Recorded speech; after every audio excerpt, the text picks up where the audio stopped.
నా కూతుర్ని ఎందుకు పెళ్లి చేసుకున్నావో చెప్పు. నీ కూతురు ఆడది గనుక, నేను మగాణ్ణి గనుక కాదని నీకేమైనా డౌటా? నాకున్న ఆస్తిలో, నా వెనకున్న స్టేటస్ లో, నా చుట్టూ ఉన్న ఈ సొసైటీలో నీ అంతస్తు కొలత వద్ద వేసి కొలిస్తే అరంగుళం కూడా రాని నువ్వు ఏ ధైర్యంతో నా కూతుర్ని పెళ్లి చేసుకున్నావు? కట్టిన తాళిబొట్టు కొనడానికి డబ్బుంది, కడుపు నిండా తిండి పెట్టడానికి శక్తి ఉంది, తన కడుపు పండించే మగతనం ఉంది. ఇంతకంటే ఏం కావాలి ఒక మగాడు ఆడదాన్ని పెళ్లి చేసుకోవడానికి? ఓకే, అసలు విషయానికి వస్తాను. నా కూతుర్ని మర్చిపోయి ఈ ఇంటి నుంచి వెళ్ళిపోవడానికి నీకెంత డబ్బు కావాలి? కొంటావా? కొంటాను, నిన్ను కొంటాను. నువ్వు డబ్బుకు లొంగకపోతే నీ తల పొగరు దించే రౌడీలను కొంటాను. ఇది స్టీల్ బాడీ, రౌడీలకు లొంగదు. తులాల లెక్కన పొగర పెంచుకుని, కిలోల లెక్కన అహంకారాన్ని పెంచుకుని, మణుగుల లెక్కన మోసాన్ని పెంచుకున్న నువ్వు నన్ను సాధించాలన్న పంతంతో పగబట్టి నా కూతుర్ని పెళ్లి చేసుకున్నావు. పంతం పట్టింది నిజం, సాధించేది మాత్రం నీ కూతురిని కాదు నిన్ను. రేఖని ప్రేమించింది నిజం, నీ కూతురిని తెలిసి ప్రేమించానన్నది అబద్ధం. కాదు, నువ్వు మోసగాడివి. నా కూతురు దగ్గర కన్నీళ్లు పెట్టుకుని నీ చెల్లెలు దీనగాదు చెప్పుకుని దాన్ని ఇంటి కోడలుగా తీసుకురావాలన్నదే నీ ప్లాన్. పెళ్ళాన్ని అడ్డం పెట్టుకుని పనులు సాధించే అసమర్థుని కాదు నేను, పౌరుషంతో సాధిస్తాను. ఇంపాసిబుల్. నిన్ను గుడ్డిగా నమ్మిన నా కూతుర్ని నీ నుంచి దూరం చేస్తాను. నీ మీద అసహ్యం పుట్టేలా చేసి దాని చేత నీకు విడాకులు ఇప్పిస్తాను. తాళి కట్టిన దాన్ని ఏలుకోలేని వాడు మగాడు కాదు, కట్టిన తాళి తెంచి మరో పెళ్లి చేయాలని చూసేది ఆడది కాదు.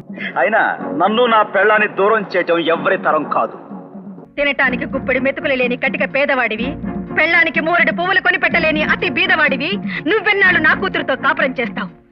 నేను దాని మనస్సుని కొంటాను, దానికి ఐశ్వర్యాన్ని మళ్లీ రుచి చూపిస్తాను. అది దూరం చేసుకున్న అంతస్తును దగ్గరకు చేస్తాను.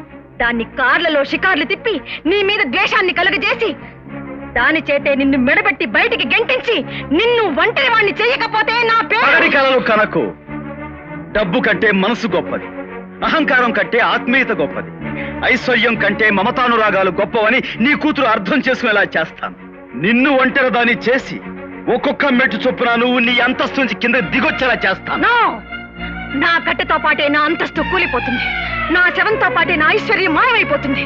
అంతేగాని నా కనుసైగలకు గడగడలాడే మనుషులంత వరకు నువ్వనుకున్నదేది సాధించలేవు. సాధిస్తాను. నా చెల్లెల్ని నీ ఇంటి కోడలుగా నీ నోటితో నువ్వే పిలుచుకుని వచ్చేలా చేస్తాను. నీ చేతనే క్షమాపణ చెప్పిస్తాను, నీ చేతనే నా కాళ్ళు కడిగిస్తాను. చూద్దాం.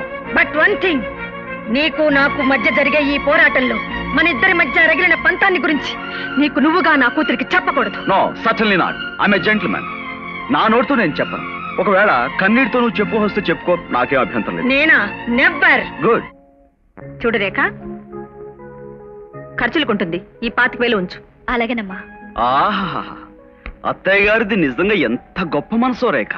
మనం హనీమూన్ కి వెళ్తున్నాం అంటే కానుక 25,000 రూపాయలు ఇచ్చారంటే నిజంగా సేవలు అయితే ఆవిడ కొనుక్కోలేరా? ఆవిడ కొనుక్కోలేనిది మనం మాత్రం ఇవ్వగలిగింది అత్తయ్య గారి పోలికలతో ఉన్న ఓ బుజ్జి పాపను కానుకగా ఇవ్వాలి కదండి అత్తయ్య గారు? నువ్వే కరెక్ట్. అత్త కరెక్ట్. వెళ్ళొస్తావమ్మా, రండి. హనీమూన్ అంటే చాలు, ఒకటే తొందర. వస్తాం అత్తయ్య గారు. వస్తావమ్మా. ఎవడ దరిద్రుడు తుమ్మింది. బాబు, తుమ్మొచ్చింది శుభం అని మీరు ఊటి వెళ్తూ తుమ్మినందుకు నువ్వేమీ చింతించకు బాబాయ్. బతికినోడు తుమ్ము నేను అసలు లెక్క పెట్టను. నీకు విషయం తెలుసో తెలీదు, నేను ఏదైనా శుభకారానికి వెళ్ళేటప్పుడు డబ్బిచ్చి మరీ తుమ్మించుకుంటాను. పాప నువ్వేమో ఫ్రీగా తుమ్మిపెట్టావు, థ్యాంక్స్. కానీ బాబు, నా తుమ్ము మరి ఎంత దరిద్ర గుడ్డుదైనా సరే నాకు శుభం.